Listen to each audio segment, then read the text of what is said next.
Deus abençoe a todos aqueles que nos estão escutando através desse áudio.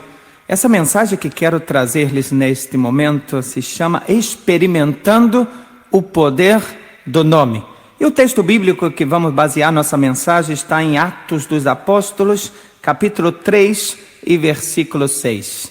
Esse versículo somente vamos ler para que você possa depois estar entendendo o sentido do que vamos falar nesse momento.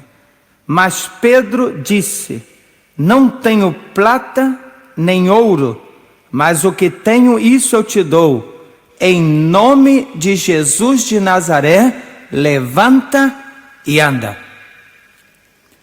Esse tema que quero trazer-lhes é um tema muito interessante. Vê que o tema é experimentando o poder do nome. Eu não disse escutando o poder do nome, porque isso já estamos acostumados. Em realidade, necessitamos experimentar o poder deste nome em nossas vidas. Somente podemos levar gente aonde nós temos ido.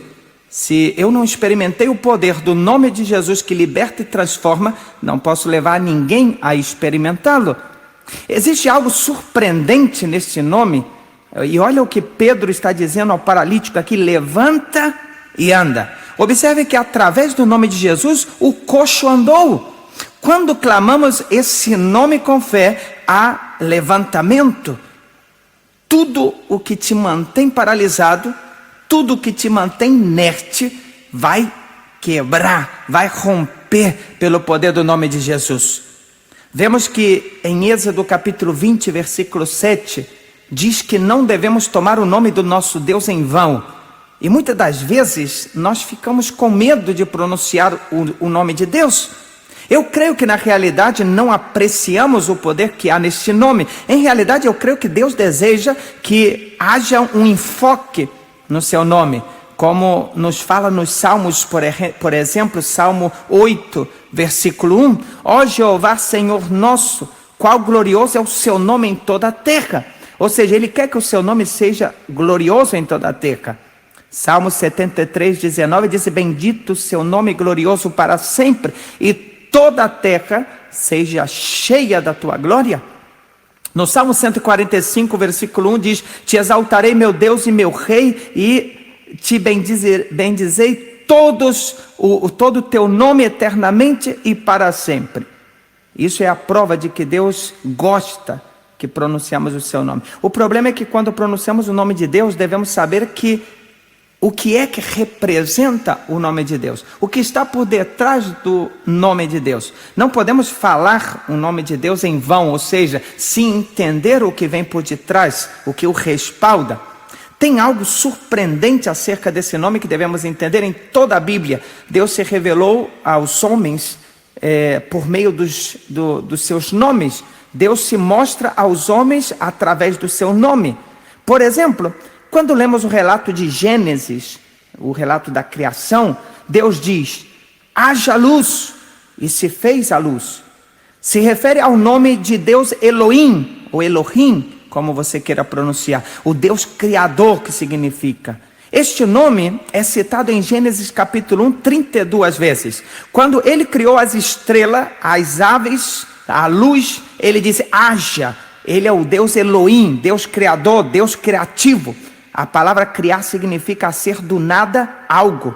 E isso está dizendo que eu sou o Deus Criador. Esse nome está revelando, está dizendo para nós que não pode existir nada sem Ele.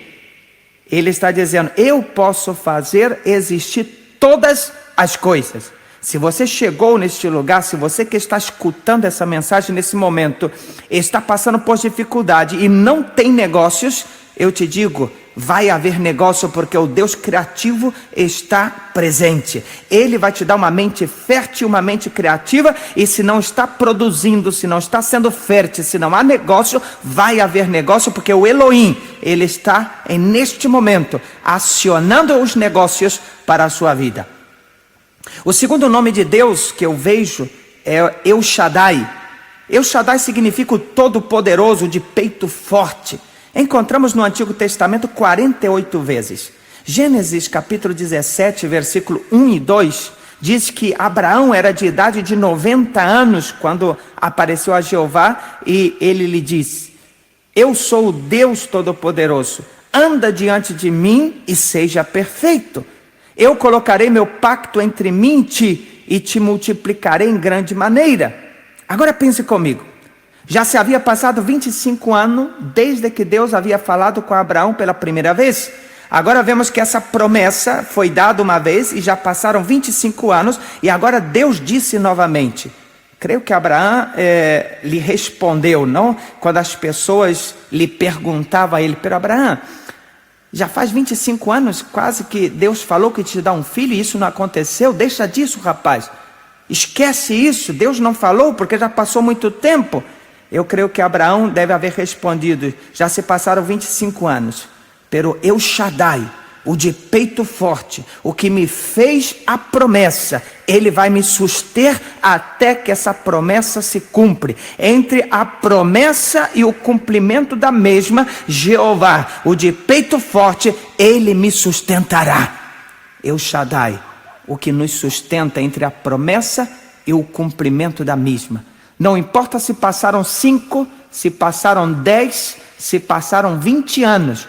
Porém, se você tem promessa de Deus, não vai morrer sem ver a promessa de Deus cumprir na sua vida. Deus cumprirá suas promessas, porque Ele não é homem para que fale e não cumpra. Ele sempre cumpre as suas promessas. Passou 25 anos, porém Deus foi fiel. E Abraão pôde ter um filho já avançado de idade e a sua mulher sendo estéril, também avançada de idade. Porém, a promessa de Deus sempre se cumpre. Há alguns que dizem que Deus tarda, mas não falha. Isso é um dito errado. Deus nunca tarda. Ele sempre chega no momento certo. Se estás com uma necessidade e tem promessa de Deus, no momento justo Deus vai vir com intervenção divina na sua vida e vai fazer as coisas serem realizadas na sua vida. O terceiro nome que eu vejo aqui é o Adonai, Senhor de todo, o que governa tudo. Encontramos 300 vezes este nome no Antigo Testamento. Ele te diz: se você quer me conhecer, eu sou Adonai, eu sou o Senhor de tudo, eu sou o que governa tudo, Senhor de tudo e de todos. Estou no controle de toda e qualquer situação. Em Isaías capítulo 6, tem algo interessante que eu gosto de ler quando leio esse texto.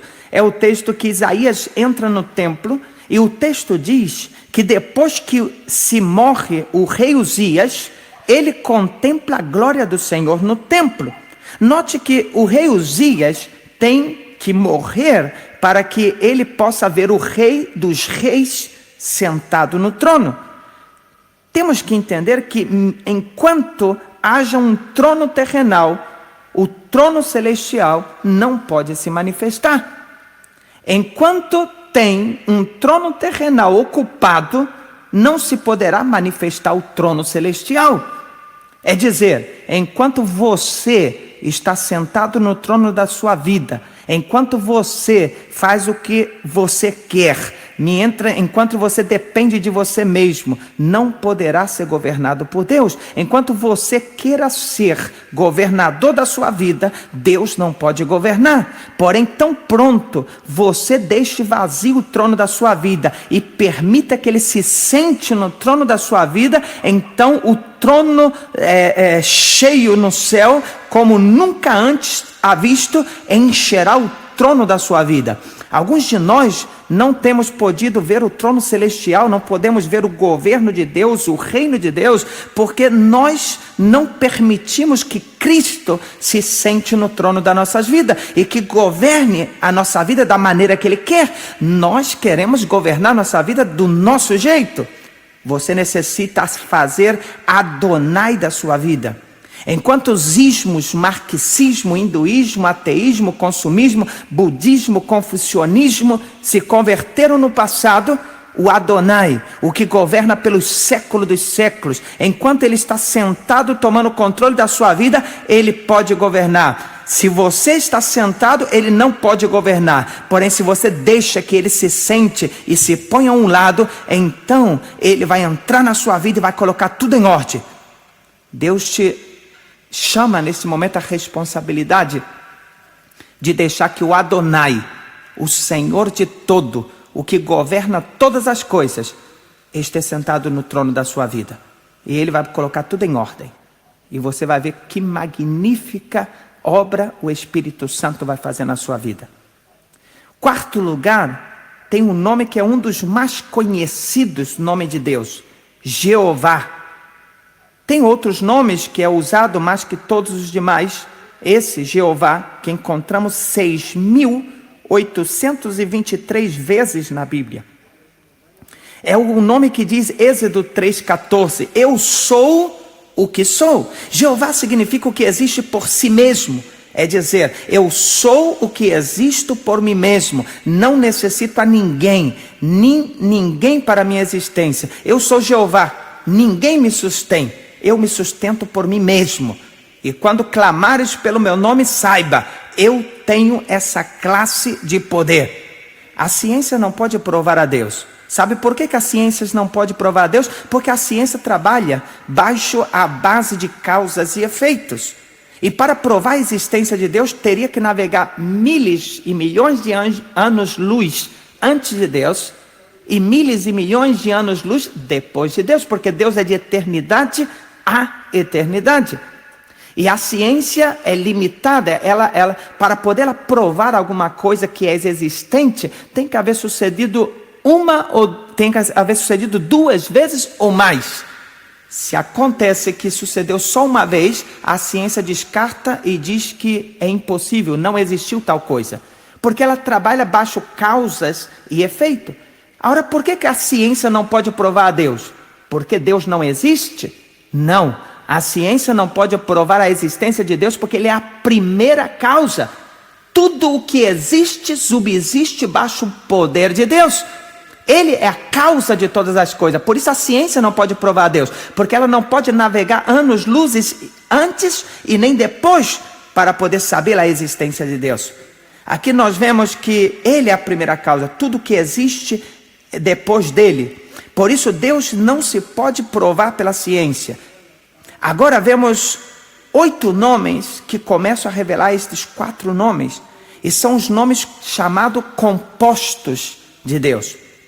Gênesis 21:33 diz que Abraão estava ali em uma discussão com os servos de Abimeleque, no qual havia quitado o poço de Abraão. E me parece que Abimeleque não sabia do assunto. Parece que ele estava meio desconhecedor do que estava acontecendo. Havia uma briga por aí, pero Abimeleque não estava inteirado. Então Abraão levanta um altar a Deus e diz: ainda que eu não possa saber do certo, levantarei um altar a Jeová diante de nós, entre Abimeleque e Abraão. E ele diz: eu não sei quem fala a verdade, porém ele, Jeová Elion, o Deus dos mistérios, ao seu tempo vai mostrar o que está escondido. É dizer, é melhor que você vá se acostumando com isso, porque cedo ou tarde você vai ter que enfrentar com um desses nomes de Deus.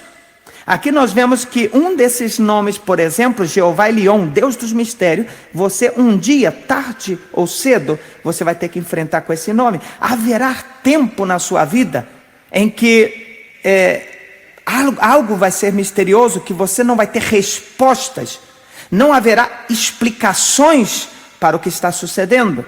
Se você estiver em uma situação a qual um fala e outro fala, você não vai saber quem é que está falando a verdade, se está bem ou se está mal.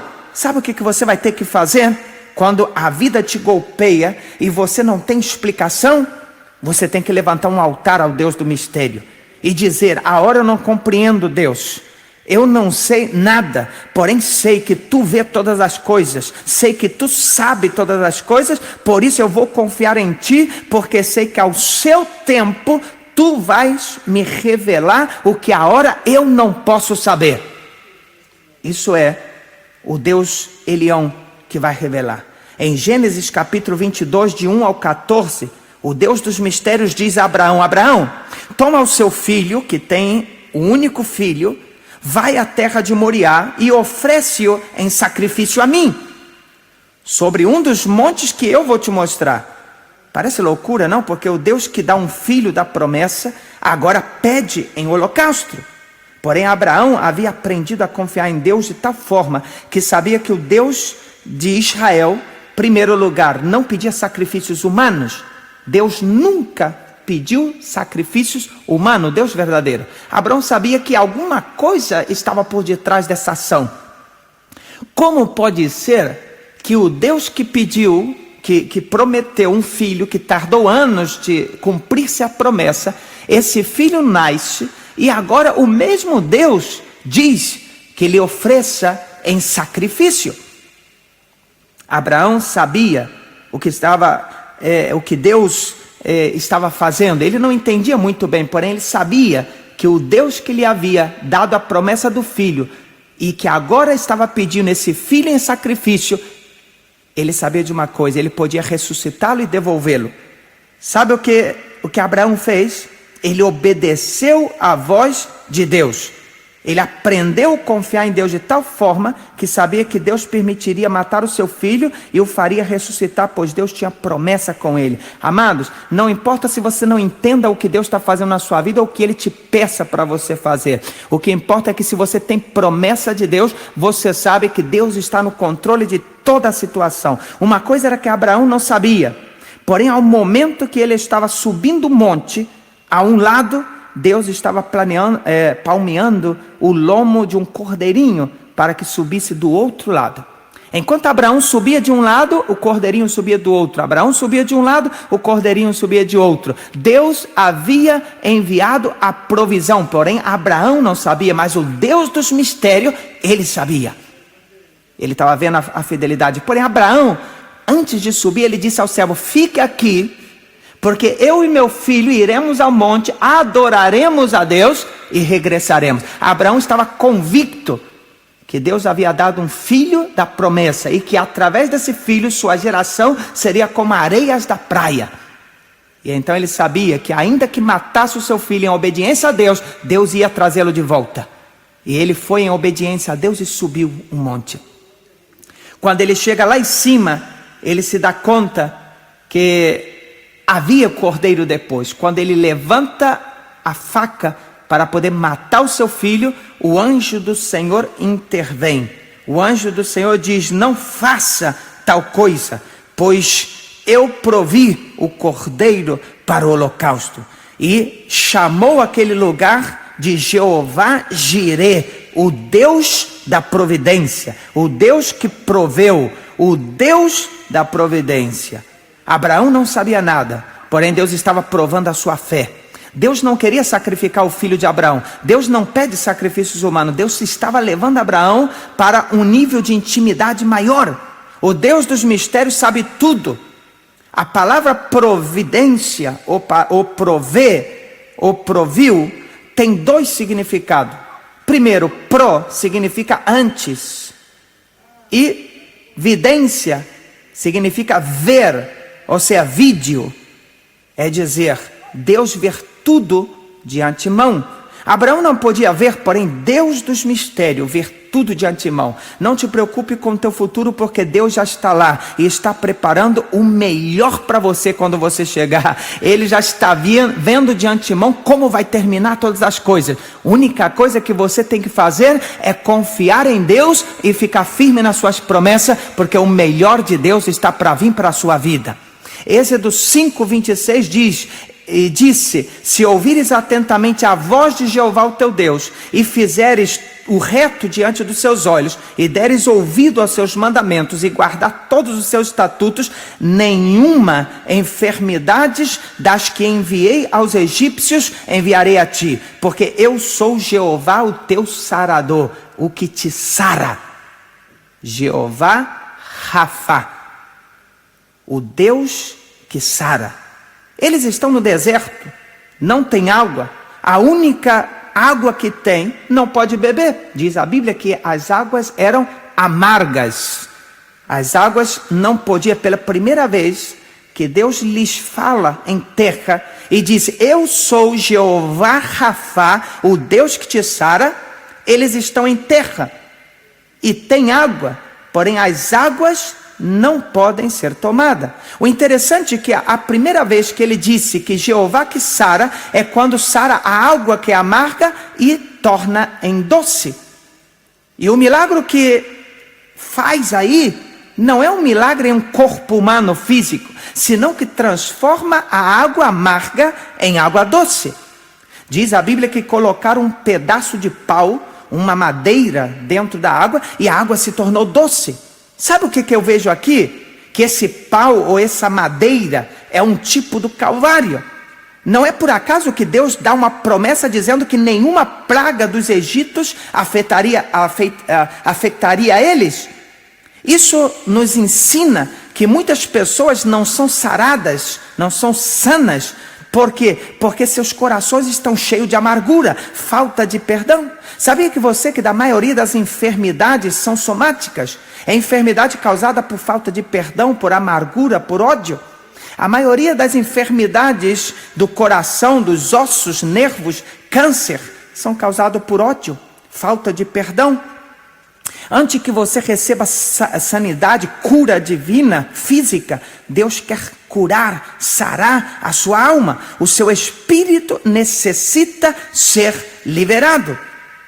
O engraçado é que quando Jesus opera o primeiro milagre, tampouco é em uma persona física. Nós vemos que Deus transforma Jesus na festa de um casamento. O primeiro milagre que ele realiza é transformar a água em vinho. Interessante isso, não? Porque aqui o primeiro milagre, quando Deus se diz: eu sou Jeová, o que te sara, ele transforma a água amargas em água doce. É uma transformação de água. Ele sara as águas. E quando Jesus opera o primeiro milagre também, Jesus sara as águas, transformando-as em vinho. Olha que coisa interessante. Parece ter tudo a ver. É dizer que o maior milagre é a transformação de vida. Que nós possamos nascer de novo do Espírito. A primeira coisa que Deus quer é te sanar da sua amargura, da sua angústia, do pecado, e logo todo o seu corpo. Agora mesmo, pela autoridade de Cristo, eu repreendo todo espírito de amargura que esteja alojado no seu coração, e agora ordeno a madeira da cruz de Cristo sendo posta sobre as águas da sua amargura, trazendo sanidade, trazendo cura sobre o teu espírito e a tua alma, para que você possa ser uma pessoa doce, uma pessoa agradável, não amargada, para que seja completamente sarada, curada no seu interior, para que o seu exterior possa expressar essa verdadeira cura de Deus. Eu quero agora declarar em nome de Jesus que as águas da sua amargura saiam e você se torne doce, um espírito alegre, doce na presença do Senhor, agora mesmo em nome de Jesus. Em Êxodo 17, 9 e 16, vemos outro nome de Deus, Jeová Nissi. Jeová é minha bandeira. Moisés estava no monte, disse que havia uma guerra e o povo estava aí guerreando.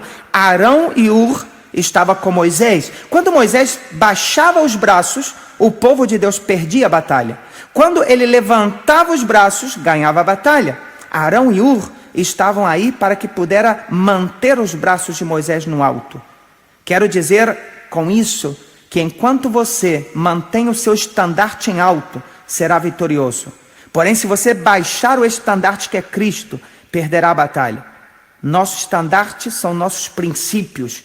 Cristo é nosso estandarte, os seus princípios é o nosso estandarte, a nossa bandeira. Se você muda o formato da igreja, os princípios da igreja, então seu estandarte vai cair. Porém, se você mudar o formato e não os princípios, ela continuará crescendo. E nesses últimos tempos, podemos mudar o formato da igreja, podemos mudar o modelo, a liturgia, porém, os princípios não podemos mudar. Nunca. Os estandartes são os princípios. Mantenhamos nossos princípios da palavra de Deus em alto, e assim nós vamos vencer a batalha.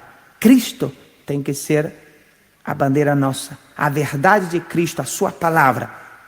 Outro nome que vemos aqui interessante é Jeová Shalom, Deus de paz. Juízes 6, 11 e 15 é onde está evidenciado por primeira vez a menção do nome de Deus Jeová Shalom.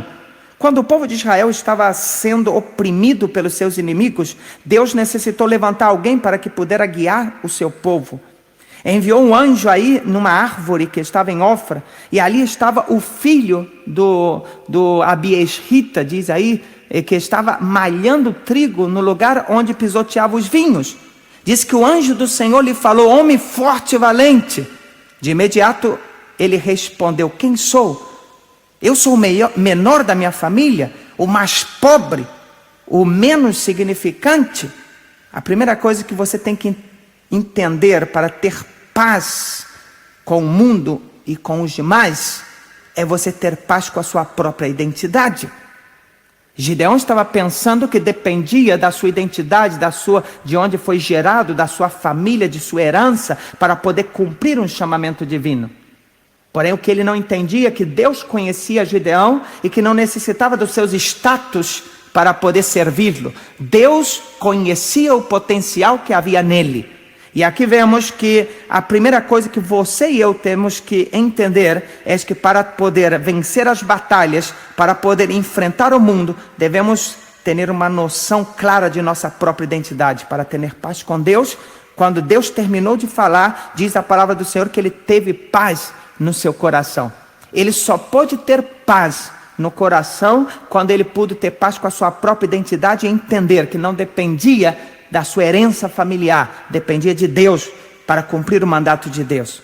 Você tem que saber que para Deus te utilizar, não depende dos seus status, famílias, financeiras, depende somente dele. Se ele diz que você é especial, é especial. Se ele diz que você é amado, você é amado. Não pode amar ao próximo se você não ama a ti mesmo. Aprenda a te valorar e apreciar você mesmo.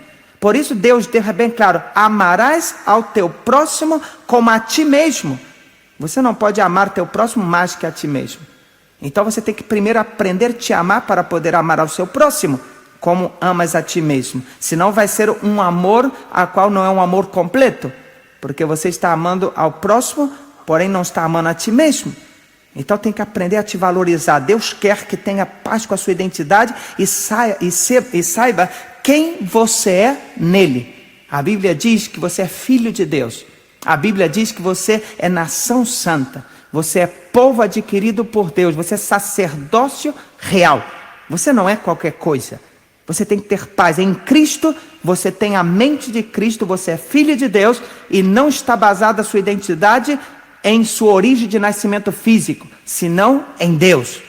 Ainda que a tormenta pode impedir, trazer angústia, perturbar a paz, mas internamente, quando você tem paz consigo mesmo e paz com Deus, você sabe que Deus tem o controle de todas as coisas. O apóstolo Paulo, ele estava numa barca e diz a Bíblia que veio uma forte tempestade e todos pensavam em se matar.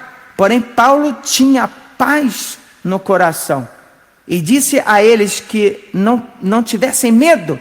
A paz de Deus está em nossos corações, mesmo na tribulação. O importante não é calmar a tempestade. Ainda que não calme a tempestade, sabemos que não estamos sozinhos. Deus está conosco. Ainda que o vento sopre, Deus tem o controle da situação. Por isso, tenha paz em Deus e paz consigo mesmo nesse dia. Outro nome de Deus, já estamos terminando, é Jeová Ra. Alguns em português dizem Já-o-Roi. Esse é o nome que mais as pessoas gostam. Jeová é o meu pastor. Em pasto nos fará descansar. Porque a maioria das pessoas não gostam de descansar. O grande problema é que nós não gostamos de descansar. Vamos de um pasto e logo queremos sair correndo para outro. Nos metemos em problema porque não descansamos no Senhor, que é o nosso pastor e que nos cuida. Enquanto você está correndo para lá e para cá e não aprende a descansar no Senhor, seu matrimônio não vai funcionar, sua casa não vai prosperar, sua família vai mal e de mal a pior ainda. E o pastor da sua vida, ele vai cuidar de tudo que você necessita, mas você tem que confiar e descansar nele. Ele é seu pastor, ele sabe das suas necessidades. Sabia que o pastor antigamente, ele guiava as suas ovelhas e ele, antes de levar ao aprisco, ele sabia que as ovelhas teriam que comer, porque as ovelhas com barriga vazia não dormem. E por isso ele preparava um pasto e uma represa para que as ovelhas pudessem se alimentar e logo ir descansar. Escuta-me bem, meu irmão, Jeová é o teu pastor, ele sabe o que necessita. Quando você se põe um pouquinho sem vergonha, um pouquinho aí desleixado, Deus te abençoou muito, então você só quer desfrutar da vida, então Deus vai lá e ele aperta os parafusos. Por quê? Porque ele é seu pastor e nada vai te faltar. Quando te falta aí, quando você está tudo bem e você não quer buscar a Deus, se coloca sem vergonha, não pode faltar um apertozinho de Deus para você voltar na presença de Deus. Não vai te faltar escassez, porém não vai te faltar abundância. Não vai faltar enfermidade, porém não vai te faltar a cura de Deus. Não vai te faltar problemas, porém não vai te faltar a solução dos problemas, porque Jeová é o seu pastor e no momento lo que necessitas, ele vai ser a sua providência. Terminando, Jeová disse Tiqueno, Jeová, justiça nossa. Ele é a nossa justiça, não há acusação contra ti. Em nossas leis, tem muitas leis injustas, porém ele é justo. Ele é justiça nossa. Ele nos ha justificado ante o Pai. Se te acusam o inimigo, não te preocupe. Ele vai te fazer justo pelo sangue de Jesus. Com tudo isso que acabamos de aprender sobre os nomes de Deus, vamos ver o que aconteceu. Talvez você está dizendo, você leu o livro de Atos dos Apóstolos, capítulo 3, versículo 6, onde Pedro ora por um paralítico e diz, em nome de Jesus de Nazaré, levanta e anda. E agora você falou um montão de nomes estranhos aí, compostos, e eu não entendi nada, pastor. Agora vamos entender. Talvez você está falando, o que tem a ver todos esses nomes com o texto que você leu? O que tem a ver, eu vou te dizer. Deus pegou um funil bem grande e colocou lá no céu com o seu final lá na cidade de Belém. E Deus pegou ali todos esses nomes, os nomes que lemos aqui, Jeová Rafá, Jeová Jiré, Jeová Elohim, Jeová Adonai, e meteu dentro desse funil. E aonde foi parar? Lá em Belém, onde havia um garotinho recém-nascido. Aí estava Jesus.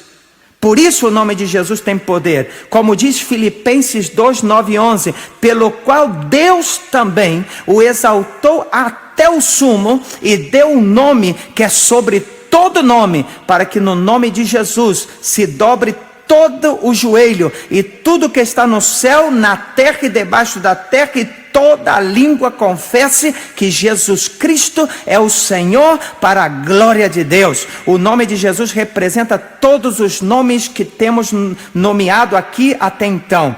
É Ele que criou todas as coisas, Ele é o Deus criativo, Ele fará suceder negócios na sua vida, Ele é o Deus dos mistérios, Ele é o que te provê, Ele é o que pode dar paz, Ele é o que cura tuas feridas, Ele é o que te alimenta como pastor e te cuida, Ele é o que te levanta uma bandeira diante de você e te dá vitória, Ele é o que te dá paz quando você necessita. Quantos podem louvar o nome do Senhor nesse momento? Jesus representa todo o poder do universo. Ele é o Deus vivente, Ele é o Senhor que governa todas as coisas, e não tem nada e nem ninguém que possa resistir o seu nome e o seu poder. Nesse momento eu te convido a experimentar o poder deste nome, não somente conhecê-lo, porém este nome quer fazer realidade na sua vida, quer curar suas feridas, quer sarar a sua alma, quer transformar a sua vida. O poderoso nome de Jesus, Ele quer que você o experimente nesse momento.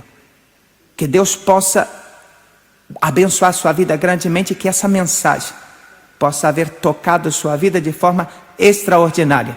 Se você quer ter contato conosco, entra na nossa página oficial do Facebook, Marcelo Campos Oficial.